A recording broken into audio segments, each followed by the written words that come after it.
बिस्मिल्लाहिर्रहमानिर्रहीम, अस्सलाम वालेकुम नाज़रीन, आप देख रहे हैं न्यूज़ रूम रमज़ान स्पेशल और मैं हूं यासिर रशीद। नाज़रीन, 24 घंटे के ताज़ा तरीन जो एदाद शुमार है उसमें पाकिस्तान में कोरोना वायरस के हाथों 131 अफराद जान की बाजी हार गए। 113 अफराद, जबकि 4600 के करीब नए केसेस रिपोर्ट हुए। अगर देखा जाए तो पॉजिटिविटी की रेशो और अमवात की जो शरह है वो कुछ कम हो रही है। यानी हमें ये समझना चाहिए कि जो हमने लॉकडाउन की पॉलिसी अपनाई, जो स्मार्ट लॉकडाउन की पॉलिसी थी, वो किसी हद तक कारगर साबित हुई है। लेकिन SOPs पर जिस हद तक सख्ती से अमल दरामद करेंगे वैसी ही सूरत हाल कुछ बेहतर हो सकती है।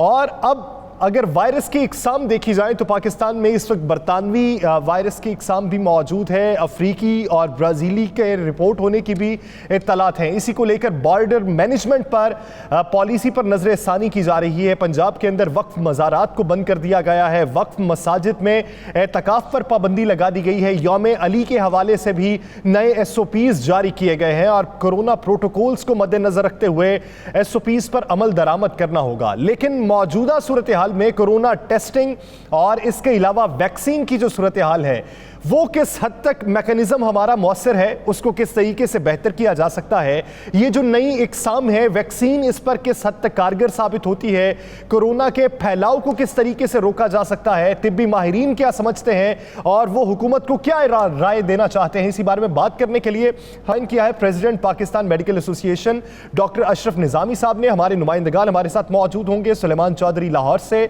और इब्राहिम रिंद कराची से। बहुत शुक्रिया डॉक्टर साहब इस हवाले से अपना वक्त देने के लिए। डॉक्टर साहब, हुकूमत की कोरोना टेस्टिंग की इस वक्त जो कैपेसिटी है वो आपकी नज़र में किस हद तक बेहतर है? अगर बेहतर है तो वो किस तरीके से बेहतर है, और अगर बेहतर नहीं है तो उसके लिए आपकी जानिब से सजेशन क्या दी गई थी? देखें, बहुत बहुत शुक्रिया। देखें, जब भी किसी डिजीज को, पैटर्न को, डिजीज को असेसमेंट और इवेल्युएट करना हो तो उसकी खातिर हमारे पास एक ही है, दैट इज द टेस्टिंग, कि हमने कितने टेस्ट किए और उन टेस्ट के अंदर जो हमारे साथ रेशो आई, फिर हम पॉलिसी बनाते हैं, फिर उसी को इवेल्युएट करते हैं और उसके साथ हमारे फैसले होते हैं। कोई भी वहाँ पे हुकूमत फैसले करे, मेडिकल प्रोफेशनल्स फैसले करे, जो भी है फैसले उसी के अंडर ही होते हैं जब टेस्टिंग। और आपने जैसे अभी बजा फरमाया कि हमारे यहाँ जब लास्ट ईयर के अंदर ये बात दुरुस्त है कि पहले हमारे पास सिर्फ 3 लैब्स थी जो कि कोविड-19 की टेस्टिंग कैपेसिटी रखती थी, PCR लेबोरेटरीज जो थी, लेकिन फिर हुकूमत ने, प्राइवेट इंस्टीट्यूशंस ने, उन्होंने अपनी कैपेसिटी को बढ़ाया और आज अल्हम्दुलिल्लाह हम तकरीबन 1,20,25,000 टेस्ट करने की कैपेसिटी रखते हैं। लेकिन इसके साथ साथ ये देखने में आया है कि हुकूमत और बाकी जो है वो टेस्ट उतने नहीं किए जा रहे।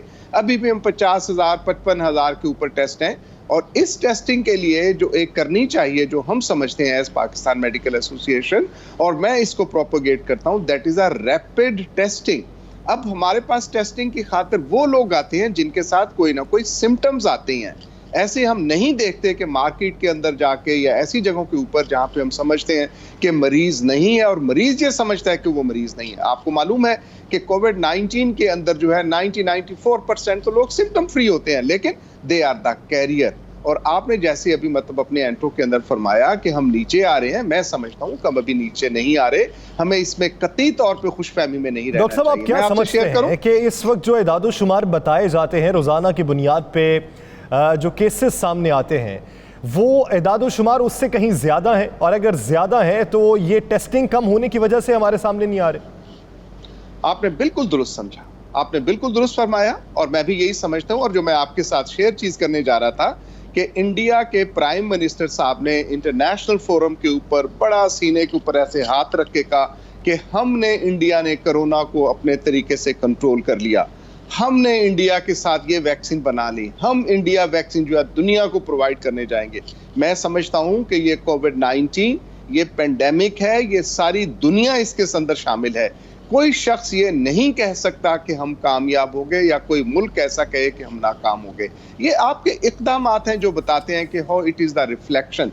और उन इक़दामात के अंदर आपने देखा कि हमारे साथ बरतानिया भी है, अमेरिका भी है, ब्राज़ील भी है, इटली है, स्पेन है, वो मुल्क जो कि एक मतलब ख़ास एक इसकी निगेशन के अंदर रहे और उन्होंने यही कहा कि ये नॉर्मल है और वैसी जैसे फ्लू होता है, फ्लू से बढ़ के कुछ नहीं, और उन्होंने अपनी तिजारत और अपनी ज़िंदगी और सोसाइटी को ये समझा कि इसे खुला रखना चाहिए। लेकिन जब ये सामने आया तो फिर अंदाजा है। और अब आप जानते हैं कि ईरान के अंदर क्या हुआ, और ईरान के अंदर फिर हमारा तफ्तान बॉर्डर की वजह से हमने जो भुगता। और अभी अगर आप स्टेटिस्टिकल देखें तो पाकिस्तान के अंदर जो हुकूमत ही टेस्ट कर रही है, जो भी लिमिटेड टेस्टिंग हो रही है, उसके अंदर 90 से 95% तक यासिर वो लोग हैं जो कि ब्रिटेन स्टेन रखते हैं, यूके स्टेन के साथ हैं। और अभी जो देखने के साथ हमें खतरा लग रहा है, that is the south African और ब्राजीलियन स्टेन भी हमारे साथ इस वक्त पाकिस्तान में मौजूद हो गया है। और डॉक्टर साहब, ये इकसाम पे मजीद बात करते हैं, हमारे नुमाइंदगान की जानिब रुख करते हैं। एक बार हम अपने शहरी जो सूरत हाल है उससे ज़रा बावर हो जाएं कि इस वक्त शहरों में सूरत हाल किस नहज तक पहुँच चुकी है। इब्राहिम, ये कहिएगा कि कराची में अगर मजमूई सूरत हाल देखी जाए तो किस हद तक तसल्ली बख्श से कहा जा सकता है वो गुज़श्ता एक हफ्ते के दौरान बतदरीज बेहतर होती रही है या अब उसमें इजाफा होता जा रहा है?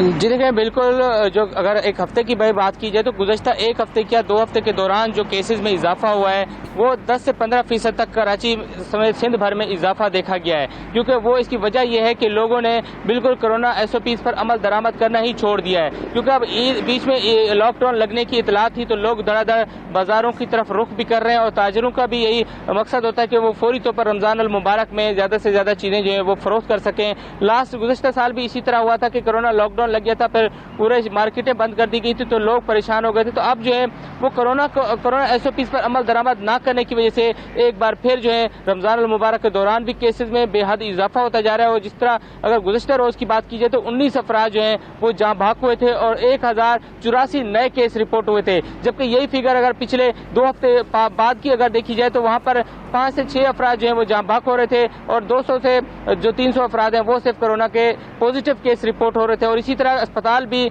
मुकम्मल तौर पर खाली थे, चंद ही अस्पतालों में चंद दर्जन ही से मरीज दाखिल थे। लेकिन अब जो है वेंटिलेटर की तादाद में भी जो मरीज है वहाँ पे भी दाखिल होना शुरू हो गए। तकरीबन 150 जो है मरीज वो दाखिल हैं। जबकि अगर इसके अलावा बात की जाए तो रोजाना की बुनियादों पर सरकारी और निजी अस्पतालों में पॉजिटिव मरीज भी रिपोर्ट होना शुरू हो गए और बड़ी तादाद में लोग जो है वो अपना टेस्ट ही नहीं करा रहे। अगर वो भी अगर टेस्ट करवाएंगे तो शायद हो सकता है इसकी तादाद नहीं करवा रहे। ये एक बुनियादी वजह है जिसकी वजह से केसेस सामने कम आते हैं।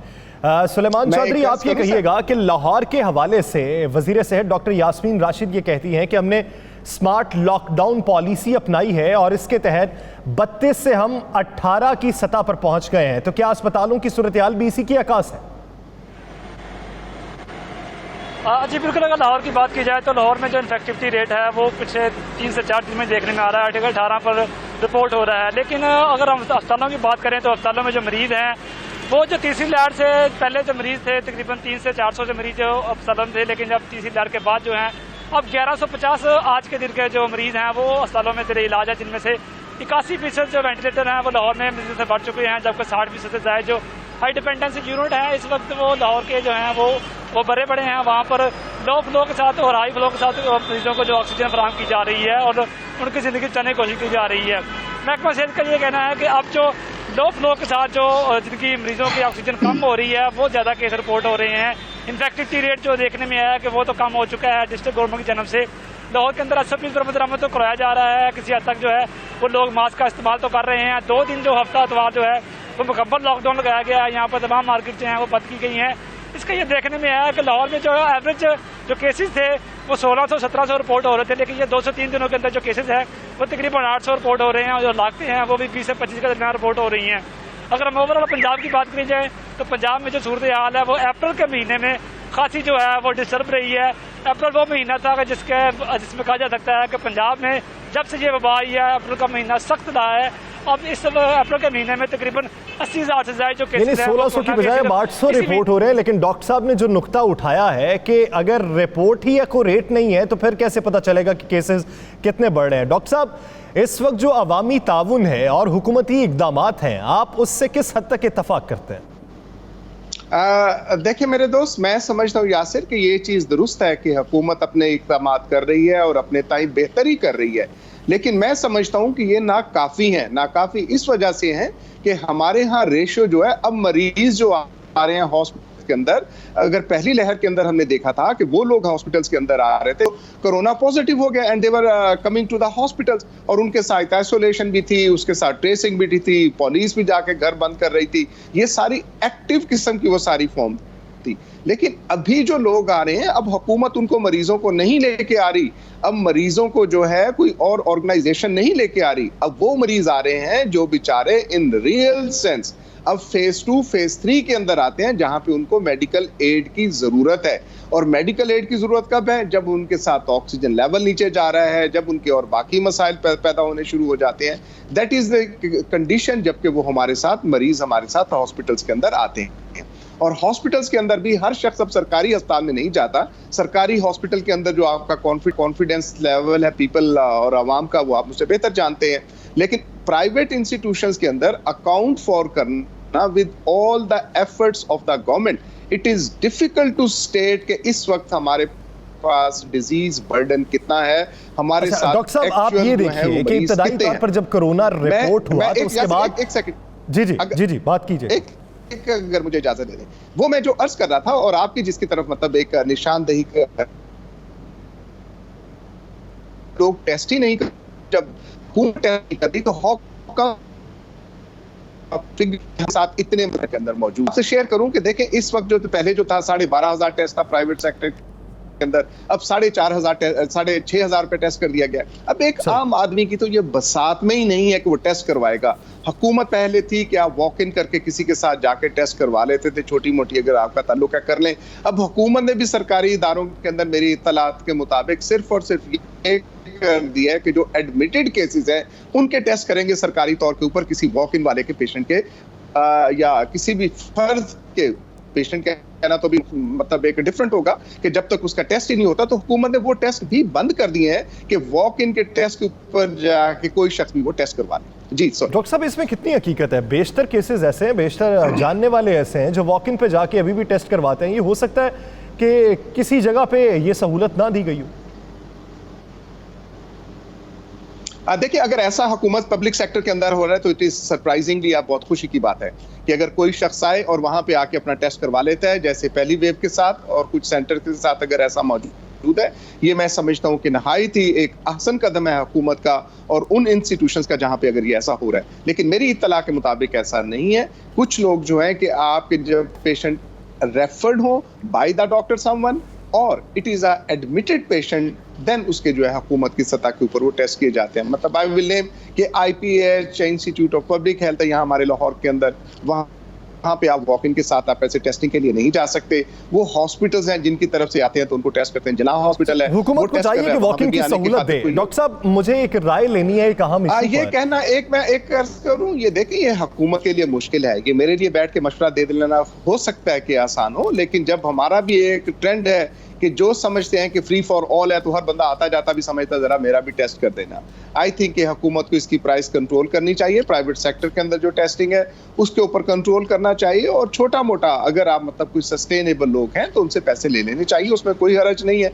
लेकिन एट लार्ज हुकूमत को जो रैंडम टेस्टिंग है उसके ऊपर साइंटिफिकली अपना जरूर करना चाहिए ताकि इसको हकीकत पता चल सके कि हमारे मुआशरे के अंदर कितने इस वक्त पेशेंट हैं। डॉक्टर साहब, अब बात हो रही थी कि लोग जाके टेस्ट करवाते नहीं है, बुनियादी मसला है। लेकिन जब पाकिस्तान में कोरोना रिपोर्ट हुआ तो एक बड़ा तबका ऐसा था जिसे समझाने में हमें काफ़ी वक्त लग गया कि ये वाकई एक वबा है जो नुकसानदेह है। फिर लोग माइल होना शुरू हुए। अब जब से वैक्सीनेशन शुरू हुई है तब से भी एक बड़े तबके की तादाद बहुत ज़्यादा है जो ये समझता है कि वैक्सीनेशन जो है ये आज़ा को ख़राब कर देगी। उस हवाले से कॉन्स्पिरेसी थीरीज भी जन्म ले रही थी। हमने रफ्ता रफ्ता उसे ख़त्म किया। तो अब एक बात ये आन निकली है कि जनूबी अफ्रीका और ब्राज़ीलियन तर्ज का जो वेरिएंट का वायरस है उस पर ये असरअंदाज नहीं होती। आज बयान आया है कि असरअंदाज होती है। तो ये तफर्रुक कैसे ख़त्म होगा कि एक पेज पे अवाम और हुकूमत हों और डॉक्टर्स हों कि एक जैसा पैगाम अवाम तक पहुंचाया जा सके? देखिए यार सर, वैक्सीनेशन जितनी भी होती है ये प्रीएम्प्टिव है। प्रीएम्प्टिव मीन बाय कि हमारे साथ जो चीज़ सहूलतें मौजूद हैं उसको देख के हमने इसका मुदावा करना है और उसका सद्देबाब करना है। अभी तक जो कोविड-19 है, ये सार्स मतलब जो नई हमारे साथ आई हुई है, इसके बारे में स्टिल साइंटिस्ट और हम सब जो भी मतलब इसके साथ जो ताल्लुक रखते हैं हम सीखने के अमल में हैं। अभी एक वेरिएंट के साथ और RNA बेस्ड ये वायरस है और वायरस का इसका मसला ही यही है जो हमें साइंस के अंदर है कि ये म्यूटेशन जो है अपनी हियत बड़ी जल्दी तब्दील करती है। अब जो बनाया गया है, हमारे पास अब ऑप्शंस क्या हैं, मतलब मैं अगर एक नॉर्मल इंसान के हवाले से ये समझूं कि हमारे पास क्या ऑप्शंस है, हमारे पास ऑप्शन सिर्फ और सिर्फ एक ही है, that is the prevention. Prevention के अंदर वो 3 चीजें जो हम कहते हैं कि सोशल डिस्टेंसिंग रखें, मास्क रखें, सिंगल मास्क है, डबल मास्क है, अपने हाथों को साबुन के साथ धोएं और उस वक्त तक घर से ना निकले जब तक कि आपको इंतहाई जरूरी ना हो। एक ये है प्रिवेंशन। दूसरी प्रिवेंशन के लिए दैट इज द वैक्सीनेशन। अब वैक्सीनेशन की खातिर ये साइंटिस्ट तो बात कर सकेगा कि इस वेरिएंट के साथ कितनी इफेक्टिव है और उसके साथ कैसा होगा, लेकिन मैं समझता हूं कि खल्के खुदा को कतई तौर पर खुदारा इस बहस के अंदर नहीं पड़ना चाहिए। ये इफेक्टिव है, अगर कम भी इफेक्टिव है, इफेक्टिव तो है, हमारे पास तो और कोई चारा ही नहीं है। हम तो एज एसोसिएशन तिनके का सहारा होना चाहिए और हमारे लिए वो सहारा वैक्सीन नहीं, ये तनकीना ना यासिर साहब, ऐसा नहीं है। डोंट टेक दिस मैसेज कि ये तिनका है, ये कतई तौर पे तिनका नहीं है। अभी आप देखें कि बर्तानिया के अंदर जब उन्होंने वैक्सीनेशन अपनी मुकम्मल कर दिया है तो वहां पे कितना रेट नीचे चला गया है। चाइना ने अपने लोगों को वैक्सीन कर ली है तो वहां पे मास्क खत्म हो गया। ऑस्ट्रेलिया के अंदर देखें, अगर वहां पे वैक्सीन लोगों को कर दिया और उन्हें SOPs के ऊपर अमल करवाए हैं तो आज वहां पे मास्क इस्तेमाल नहीं होते। So it is not a तिनका, this is the only remedy हमारे पास। बिल्कुल वैसी बैन ही कि अगर सर्दी लग रही है और आपके पास साग भी है, कंबल भी है, और आप पाकिस्तान में इस वक्त जो कोरोना वैक्सीनेशन का अमल जिस रफ्तार से चल रहा है, क्या आप उस रफ्तार से मुतमईन हैं? और अगर मुतमईन नहीं है तो मैकेनिज्म को किस तरीके से बेहतर किया जा सकता है? देखें, ये यासिर आपने मेरी दुखती रख के ऊपर रखा है। मेरे बहुत से दोस्त मतलब जो हुकूमत के अंदर है खफा भी हो कि मैं इसके ऊपर तनकीद क्यों करता हूं, लेकिन मैं समझता हूं कि इसके बावजूद कि हम 6 से 9 महीने इस प्रोसेस के अंदर पीछे हैं। Pakistan is in the lowest इस वक्त है दुनिया के अंदर और अपने खिते के अंदर भी। और मैं इनको कंपेयर कर रहा हूं उन ममालिक के साथ जो कि हमारे साथ, मतलब थाईलैंड को ले लें, नेपाल को ले लें, श्रीलंका को ले लें, मोराको को ले लें, अलजायर को ले लें, उज़्बेकिस्तान को ले लें। मैं इन मुल्कों से आपको मतलब उसकी कंपेयर करने की बात कर रहा हूँ। मैं नहीं कह रहा कि जैसे अमेरिका के अंदर तो अभी ऐसा भी कोई दोस्त कह रहे थे, वहां मतलब जो डिपार्टमेंटल स्टोर है वहां पे ऐलान हो रहा है कि आइए आके वैक्सीन लगवा लीजिए, मतलब रिगार्डलेस ऑफ द एज और किसी के साथ भी। वहां भी लोग ऐसे ही हैं हमारे जैसे माशाल्लाह हैं जो समझते हैं कि वैक्सीन को हमने नहीं लगाना और हुकूमत को हमने मतलब जबरदस्ती में रखना है। हैविंग सेड कि इसके साथ तो कतई तौर पे मैं मुतमईन नहीं हूं। हुकूमत को एफर्ट्स करने चाहिए और मजीद एफर्ट्स अपने तेज करने चाहिए। अभी तक जो हमारे साथ हो जाना था ये वैक्सीन का एफर्ट मजीद तेज करनी चाहिए। कराची के एक बार फिर से रुख करते हैं इब्राहिम साथ में। इब्राहिम, ये कहिएगा, कराची के अंदर सूरत हाल को कंट्रोल करने के लिए क्या आवाम और ताजिर तबका माइल हो रहा है हुकूमत के SOPs के हिदायतनामे की तरफ या अभी भी नहीं?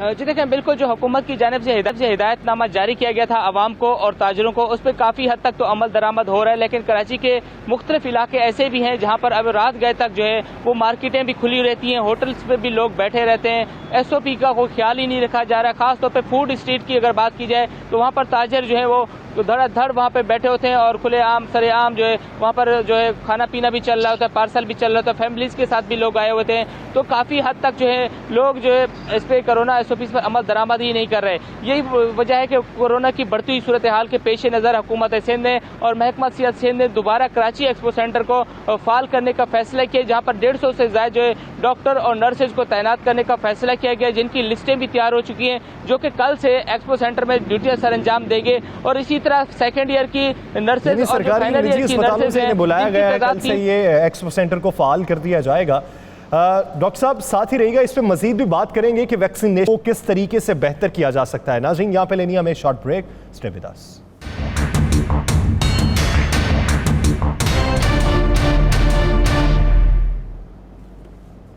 Welcome back. नाज़रीन, हम बात कर रहे हैं कोरोना वैक्सीनेशन के हवाले से और कोरोना वायरस के फैलाव के हवाले से। डॉक्टर अशरफ निज़ामी साहब हमारे साथ मौजूद हैं। डॉक्टर साहब, जब आपको दूसरे ममालिक से डोजेस ही नहीं मिलेंगी तो आप कोरोना वैक्सीनेशन का दायरा कार कैसे बढ़ा सकते हैं? आप क्या समझते हैं कि इसमें प्राइवेट सेक्टर्स को एक्टिव करना चाहिए, फिर कुछ हालात बेहतर हो सकते हैं, या हुकूमत अपने मैकेनिज्म पर नजरसानी करे? देखिए Yasir, we are practically in a fix. Normally दुनिया के अंदर ये पाकिस्तान वाहिद मुल्क था कि जिसने प्राइवेट सेक्टर को इसको इन्वॉल्व किया। हालांकि हुकूमतों ने वैक्सीन खरीदी, हुकूमतों ने इसके ऑर्डर्स प्लेस किए और अपनी अवाम नास को, अपने सिटीजन को जो था ये वैक्सीन दी। मैं आपसे शेयर करना चाहूंगा कि एक बात कि Pakistan is in a late के 6 से 9 महीने के अंदर हम लेट है इस प्रोसेस की प्रिक्योरमेंट के अंदर, बिकॉज कि लोगों ने जो था जून जुलाई अगस्त के अंदर जो थी इसके ऑर्डर्स प्लेस कर दिए और सर्टेनली प्रोडक्शन जो थी दैट हैज बीन नाउ ओवरबुक्ड। अब लोग हमें कैसे देंगे? अब हमारे साथ जो छोटा मोटा रह जाता है, चाइना का शुक्रिया, इसका जो है रशिया का शुक्रिया, रूस ने हमें कुछ ना कुछ जो वैक्सीन दे दी। और अभी आपका ये कहना कि बिल्कुल मैं दुरुस्त समझता हूं कि प्राइवेट सेक्टर को, इंस्टीट्यूशंस को या हुकूमत को इजाजत देनी चाहिए, लेकिन that has to be very much controlled. इससे पहले मैं एक और कहूं कि मैं एज पाकिस्तान मेडिकल एसोसिएशन और ग्लोबल हमारी जो वर्ल्ड मेडिकल एसोसिएशन है, उन्होंने ये जो कहा है, और इत्तेफाक से मैं एक ऑर्गेनाइजेशन है एशियन मेडिकल एसोसिएशंस की कॉन्फेडरेशन है, उसका चूंकि सीनियर वाइस प्रेसिडेंट हूं, हमने उस फोरम से भी ये आवाज उठाई है कि ये पेंडेमिक है और ये जो लोग जो कि हर चीज के ऊपर अपना फायदा ढूंढते हैं और उसके अंदर मुनाफाखोरी करते हैं, इसका कंट्रोल करना चाहिए। और तमाम ममालिक को हुक्म्स कि अमेरिका के अंदर या रशिया के अंदर या किसी ऐसे मतलब एक सस्टेनेबल मुल्क के अंदर तो डिपार्टमेंटल स्टोर के अंदर ऐलानात हो रहे हैं, उनको जो चाहता है वो लेके चला जाए। और वो मुल्क जो कि इकोनॉमिकली और इन्हीं मुल्कों की वजह से जो है आज भी अपनी जिंदगी की तोगोदो के अंदर मतलब वो शामिल हैं और वहां पे ये वैक्सीन मौजूद ना हो। हम समझते हैं एज मेडिकल एसोसिएशन, और ये मुतालबा हमारा हक है कि यूएनओ को इसके ऊपर फिल फॉर इसकी जो तकसीम है उसके अंदर जो है एक बराबरी की सतह के ऊपर अगर बराबरी नहीं है तो कम से कम अपना किरदार अदा करना चाहिए, यानी किसी के साथ बिल्कुल करना चाहिए। ये मैं मुतालबा करता हूँ जी, बिल्कुल नहीं जा सकता। आप ये देखिए कि लॉकडाउन के हवाले से जो पॉलिसी है हमारे यहाँ अपनाई गई, आपकी तंजीम ने लॉकडाउन का मुतालबा किया और मुकम्मल लॉकडाउन का मुतालबा किया, जबकि हुकूमत स्मार्ट लॉकडाउन की पॉलिसी पर अमल पैरा है। अभी जैसे कुछ देर पहले की खबर है कि मर्दान के अंदर 7 दिन के बाद इंतज़ामिया ने फैसला कर लिया कि लॉकडाउन को ख़त्म कर दिया जाए। आप क्या समझते हैं, स्मार्ट लॉकडाउन की पॉलिसी जो है वो क्या सूदमंद नहीं है? मुकम्मल लॉकडाउन ही वाहिद हल है? देखिए मेरे दोस्त, एक तो जैसे मैंने पहले अर्ज किया और हमसाया मुल्क की मिसाल लेके ज़रा हमें आसानी हो जाती है कि मोदी साहब का हमने नाम दे दिया कि उन्होंने जनाब वर्ल्ड फोरम्स के ऊपर जाके ये कहा कि हमने काबू पा लिया। अगर यही हम अपने अप्लाई कर लें अपने मुल्क के ऊपर आके, तो हमने भी यही तसव्वुर देने की कोशिश की इस मुल्क के अंदर कि हमारी जो थी इक़दामात, हमारे जो मतलब परसेप्शंस थे और हमारे जो एक्शंस थे, उनकी वजह से हमारे यहाँ कोविड जो वो नहीं हुआ। एक तो मैं ये कहना चाहूँगा कि ये अल्लाह की मेहरबानी थी, और अल्लाह की मेहरबानी के साथ वही जो प्रेशर्स तंजीमों ने डाले थे फर्स्ट वेव के अंदर और लॉकडाउन किया गया था, उसकी वजह से हम उस खतरे से महफूज रहे जो उस वक्त हमारे हमसाया मुल्क ईरान के अंदर होने को आया था। और उस वक्त भी हमारे साथ ईरान से ही ये जो है कोविड-19 ये आया था, चाइना और ईरानियन वेरिएंट जो आया था। आज जब हमने शोर डाला कि जब ये बरतानिया की हमारे साथ वेव आ रही है, खुदारा एयरपोर्ट्स के ऊपर सख्ती कीजिएगा, खुदारा उन फ्लाइट्स को रोकिएगा। मुईशत आप करते रहें, लेकिन जिंदगी रहेगी तो ये मुईशत होगी, अदरवाइज कोई कुछ नहीं होगा। और आपने प्रिवेंशन से बढ़ के आपको इसके इलाज मुआवजा के ऊपर अखराजात ज़्यादा करने पड़ जाएंगे। अगर आप आज भी देखें, आज जो कहते हैं कि हमने हमारे यहाँ जो जैसा कि आपके लाहौर के नुमाइंदे चौधरी साहब फरमा रहे थे कि यहाँ पे रेशो जो चूँकि 2 दिन के अंदर कुछ कदरे लॉकडाउन की कैफियत पैदा की गई है, although it is not a lockdown. और रिपीटेडली दुनिया ने ये सीखा है। हम नहीं कहते कि हम एज मतलब पीएमए या मुझे कोई अपने नाम के साथ कोई है शौक कि हमने ये सोचा और हमने कहा, ये दुनिया ने सीखा है। दुनिया ने ये सीखा है कि अगर आप लॉकडाउन लगाते हो तो that is the only way कि आप इसके अंदर ब्रेक करते हो। अब पाकिस्तान के अंदर 90-95% अगर यूके स्ट्रेन आ गई है तो ये कोई हवाओं के साथ उड़ के तो नहीं आ गई, ये वो हमारे ही इक़दामात थे जो आज कर रहे हैं कि आज इन्होंने बना दिया है कि एयरपोर्ट्स के ऊपर आपको सऊदी अरब से भी आना होगा तो वहां 72 घंटे पहले आपको एक सर्टिफिकेट लेना होगा, फिर यहाँ पे आपकी टेस्टिंग होगी। वो जो करंटीना करना है वो घर पे करंटीना करना है आपने, तो वो कितने लोग करेंगे, ये भी एक बड़ा सवाल है। इसकी जाने में आपकी जाने दोबारा आता हूँ। हमें इसी बीच ज्वाइन कर चुके हैं सक्खर से हमारे नुमाइंदा सज्जाद पाशा। सज्जाद पाशा, बहुत शुक्रिया। सज्जाद, सक्खर की इस वक्त सूरत हाल किस हद तक तसल्ली बख्श है? क्या हालात कंट्रोल में है? क्या प्लेटो हो चुकी है सूरत हाल या रोज बरोज केसेस में इजाफा हो रहा है? देखिए, मैं अगर सिंध के तीसरे बड़े शहर सक्खर की बात करूं तो सक्खर में इस वक्त जो हालात हैं कोरोना वायरस के हवाले से वो इंतहाई तशवीशनाक है, क्योंकि ये सिंध का तीसरा बड़ा शहर है और हम देख रहे हैं कि सिंध हुकूमत की एक अदम तवज्जो ही है कि जो लॉकडाउन नाफिज किया गया है, स्मार्ट लॉकडाउन, वो बिल्कुल बेसूद है, क्योंकि आज हम देख रहे हैं कि गुज़श्ता रोज़ लॉकडाउन था और आज पहला दिन है जो कारोबारी मराकज़ खुले हुए हैं। तो आज मैं देख रहा हूँ कि शहर के जो तमाम बाज़ार हैं उसमें शहरियों का बेइंतहा रश है, जगह जगह जो है वो ट्रैफिक जैम है, क्योंकि शहरी बहुत ज़्यादा इस वक्त जो है वो ख़रीदारी के लिए निकले हुए हैं। इंतज़ामिया, पुलिस मुकम्मल तौर पर जो है वो इस सूरत हाल को कंट्रोल करने में नाकाम हो चुकी है। इस वक्त पुलिस भी जो है वो मंजर आम से गायब है, ज़िला इंतज़ामिया भी मंजर आम से गायब है। इस वक्त जो है वो शहर के जो मुख्तलिफ बाज़ार हैं वहाँ पर जो है वो ट्रैफिक जैम है, ख़वातीन मर्द हजरात का इतना ज़्यादा रश है। और हम ज़्यादातर ये देख रहे हैं कि जो ख़रीदारी के लिए लोग आ रहे हैं उन्होंने मास्क नहीं पहने हुए, क्योंकि ये काम ज़िला इंतज़ामिया का है कि लोगों को जो है वो मास्क की पाबंदी करवाए। लेकिन हम देख रहे हैं कि ज़िला इंतज़ामिया मुकम्मल तौर पर इस वक्त गायब है। दौरान कितने मुकदमात दर्ज हुए SOPs की खिलाफ वर्जी पर, कितने दुकानदारों को जुर्माने हुए? देखें, जब स्मार्ट लॉकडाउन ये नाफिज किया गया था तो रस्मी तौर पर ज़िला इंतज़ामिया की जानिब से सिर्फ चंद मुकदमात दर्ज किए गए थे और उसके एक दिन के बाद से इंतज़ामिया मुकम्मल तौर पर जो है वो गायब है। ये काम इंतज़ामिया और पुलिस का है कि जो SOPs की खिलाफ वर्जी कर रहे हैं, जो स्मार्ट लॉकडाउन की खिलाफ वर्जी कर रहे हैं, उन पर मुकदमात दर्ज किए जाएँ। लेकिन ये पुलिस का काम होता है। पुलिस मुकम्मल तौर पर इस वक्त जो है वो सक्कर शहर से गायब है, ज़िला इंतज़ामिया गायब है। शहरी अपनी मर्जी से SOPs की खिलाफ वर्जी कर रहे हैं और शायद यही वजह है कि सक्कर शहर में गुज़श्ता चंद माह कबल इब्तदाई 1-2 दिनों में एक्शन तो लिए, लेकिन उसके बाद फिर चुप साध ली है और इस वक्त कोई एक्शन नहीं लिया जा रहा। इंतज़ामिया एक्शन नहीं ले रही है और अवाम ताउन नहीं कर रहे। इब्राहिम, ये कहिएगा कि कराची के अंदर कारोबारी तबका SOPs पर किस हद तक अमल दरामद करवाता है और स्मार्ट लॉकडाउन की जो पॉलिसी है क्या उस पर मुकम्मल तरीके से अमल दरामद होता है या फिर शाम 6 बजे के बाद भी चोरी छुपे कारोबार होते हैं? जी देखिए, बिल्कुल अभी भी जो कारोबार जो है वो खुफिया अभी तक भी हो रहे हैं।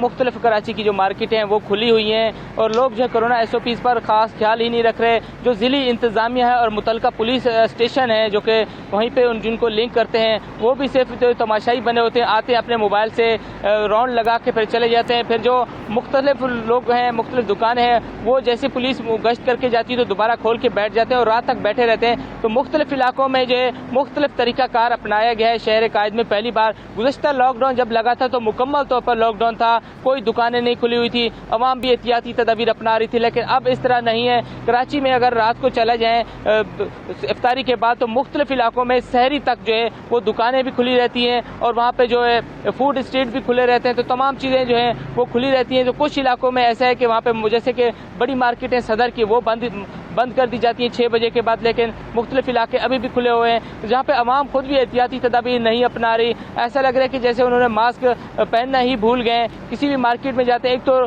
कोरोना लॉकडाउन, दूसरी तरफ गर्मी शदीद और ऊपर से रमज़ान की वजह से भी लोग जो हैं वो खुद भी मास्क नहीं पहनते क्योंकि शदीद गर्मी भी है और बड़ी तादाद में लोग खुद एहतियाती तदाबीर अपनाना ही नहीं चाहते। यही वजह है कि गुज़श्ता 2 हफ्तों के दौरान जो केसेस में इजाफा हुआ है वो 5 से 10% तक इजाफा हुआ है और लोग मुख्तलिफ अस्पतालों में अभी रिपोर्ट होना भी शुरू हो गए। जिस तरह पहले था कि नो मास्क नो एंट्री, अभी ऐसी कोई सूरत हाल नहीं है। ना ही अस्पतालों में कोई बैनर लगाए गए हैं, ना ही कोई सूरत हाल देखने को मिलती थी, अवाम की तरफ से ताउन देखने को मिलता था, वो अब देखने को नहीं मिलता। डॉक्टर साहब, जब अवाम ही ताउन न करे, अवाम में अक्ल शऊर बेदार ना हो, आके ही ना हम उन तक पहुंचा सकें, तो फिर हुकूमत या इंतजामिया वो किस हद तक कामयाब हो सकती है? यासिर साहब, आपने दुरुस्त कहा, लेकिन इसी सवाल को जरा हम दूसरी तरह से रख लेते हैं। आप ही के सवाल को जरा मतलब थोड़ा बदल लें कि अगर ये कहा जाए कि अगर हुकूमती रवैये ही ऐसे हों तो अवाम कैसे उसके ऊपर अमल करेंगी? तो डॉक्टर साहब, मैं ताली दोनों हाथों से बचती है, कोई भी नहीं बजाना चाहता। नहीं, ये बिगल है, ये एक ही तरफ से बचता है। बिगल जो है वो हुकूमत की तरफ से बचता है, अवाम उसके ऊपर इम्प्लीमेंट करते हैं। और जैसे हमारे दोस्त अभी कराची से बता रहे थे कि पहली वेव के अंदर how it was been implemented with true letter and spirit, Lahore के अंदर कैसे ये इम्प्लीमेंट हुआ और पूरे मुल्क के अंदर कैसे ये इम्प्लीमेंट हुआ था। मेरा ये मानना है कि अगर आपने सुना हो कि अभी मतलब NCOC के जो चेयरमैन है जनाब उमर साहब, उन्होंने फरमाया कि मतलब ये ऐसा ना हो लॉकडाउन लगे लिहाजा जल्दी जल्दी अपनी आप खरीदारियां करो। आज मैं सुन रहा था सदर मुमलिकत पैगाम दे रहे थे कि भी मतलब इकट्ठे होके ना जाए, खरीदारी के अंदर मतलब जरा डिस्टेंस रखें और ये करें। ओ भाई, क्यों मैसेज नहीं देते कि देयर इज नो ईद? कोई ईद नहीं है इस वक्त कोरोना है, कोरोना से बचो। ये that should be a clear message. जब आप मासेस को ये कहते हो कि एहतियात करो और बाहर भी आ जाओ, जल्दी से खरीदारी कर लो, हो सकता है लॉकडाउन लग जाए, ये कौन सा लॉकडाउन है कि 6 बजे तक बाजार खुले और 6 बजे के बाद नहीं होगा? हाउ कम्स के मतलब इसने कोई वीजा लेके या टाइम के साथ रहना है कि मगरब के बाद ये कोरोना वाले आती हैं, जो वायरस है उससे पहले नहीं होता? मैं समझता हूं कि इनको थोड़ा सा समझना चाहिए। फजाई ऑपरेशन जो है वो तो बहाल है, लेकिन जिस तरीके से क्वारंटाइन करने का कहा गया, लेकिन आप उस पॉलिसी पर क्या राय रखते हैं कि क्वारंटाइन अगर करना भी है तो वो अपने घर पे करना? देखें, ये किसी सिविलाइज्ड के साथ होता है। इंग्लैंड ने ये मतलब एक जो थी स्ट्रेटेजी अपनाई थी कि क्वारंटाइन करें तो अपने घर के ऊपर करें, किसी हद तक ऑस्ट्रेलिया, लेकिन ये नाकाम हो गई थी। उन्होंने फिर एरियाज निकाले कि जो हॉटस्पॉट्स हैं वहां पे आने वालों को 100% होटल के अंदर रहना पड़ेगा। अब उन्होंने ये कर दिया है कि क्वारंटाइन करना है तो then you have to be in a hotel. Australia ने भी की, इंग्लैंड ने भी की और बाकी ममालिक ने भी इसी तरह से कहा है, और टिकट के साथ आपको पहले होटल बुकिंग करनी पड़ेगी। मैं समझता हूं कि पाकिस्तान के अंदर भी इसी किस्म की हमें हालात की जरूरत है और ऐसे ही इक़दाम की जरूरत है कि क्वारंटाइन करें, और quarantine that should be in the hospital. I remember कि अप्रैल मई मार्च के अंदर जब ये था, मतलब इसी यूके के साथ ही जब हमारी फ्लाइट्स आती थी तो होटल्स के अंदर रखते थे और कम से कम ये किया जाता था कि होटल के अंदर रहते हुए उनका टेस्ट किया जाता था। टेस्ट करने के साथ जो नेगेटिव होते उनको घर जाने दिया जाता था, जो पॉजिटिव होते they have to stay in the hotel और समथिंग लाइक दैट। हमने जो मैकेनिज्म अपनाया वो मैकेनिज्म अपनाया है, वो पॉलिसी अपनाई है जो कहीं पर अमल दरामद सही तरीके से नहीं हो सकी। हम अभी इब्तदाई फेजेस में हैं। डॉक्टर साहब, अगर देखें तो पहली और दूसरी लहर के दौरान जो बच्चे थे वो मुतासर नहीं हुए, बहुत ज्यादा मुतासर नहीं हुए, लेकिन तीसरी वेव के दौरान बच्चे भी मुतासिर हो रहे हैं। तो इस वेरिएंट में ऐसी क्या चीजें हैं जो बच्चों को मुतासिर करती हैं? देखें, जैसा मैंने आपसे पहले अर्ज किया कि ये कोविड-19, इसके साथ ये आरएनए वायरस है। आरएनए वायरस हम वो कहते हैं जिसके अंदर म्यूटेशन जो बहुत तेजी से होती है और उसको रोकना और ये मतलब पनपना जो है उसको रोका नहीं जा सकता। इसके साथ जो था, पहले हमने देखा पहली वेव के अंदर और दूसरी के अंदर भी अप टू सम एक्सटेंट हमने यही देखा कि ये मेल जो डोमिनेंट थी, मेल जो थी उनसे असरात इसके साथ आते थे, जो ओल्ड एज थे उनके साथ उसके ऊपर ज्यादा मतलब इफेक्ट कर रही थी।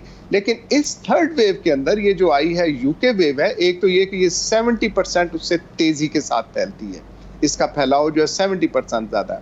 फिर इसमें देखने के साथ ये आया कि इसने म्यूटेट किया है तो उसके अंदर यंगस्टर्स को, नौजवानों को इसने इफेक्ट किया, बच्चों को इवन इफेक्ट किया। लाहौर के अंदर मतलब कुछ महीनों के बच्चे हैं जो कि उसके साथ इफेक्ट हुए हैं, और दुनिया के अंदर भी यही देखा गया कि बच्चे, नौजवान और बच्चियां, पहले जो था कि मतलब फर्स्ट वेव के अंदर ये था कि ये पढ़ने में आया और साइंटिस्ट ने ये देखा कि ये जो कोविड-19 है ये फीमेल, यंग फीमेल्स के साथ नहीं होता। तो हमने फिर इनकरेज किया अपनी फीमेल डॉक्टर्स को, नर्सेस को, दे शुड कम फॉरवर्ड और वो अपने जो है कारहाय, यानी रफ्ता रफ्ता कुछ समझने की जरूरत है, और ये रफ्ता रफ्ता ही समझ आएगा कि ये वेरिएंट जो तब्दील हो रहा है ये किस हद तक इफेक्टिव है।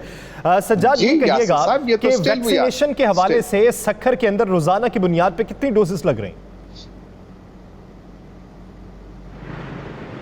देखिए, मजमूई तौर पर अगर आपको मैं बताऊं तो जो वैक्सीनेशन अवेलेबल कराई गई थी तो उनका एक प्रोसेस था शनाख्ती कार्ड नंबर भेजने का। तो सक्खर में इस वक्त मजमूई तौर पर 100 से ज़ायद वैक्सीन जो है वो लगाई जा रही हैं मरीज़ों को, जो जिन्होंने जो है वो मैसेज किया था।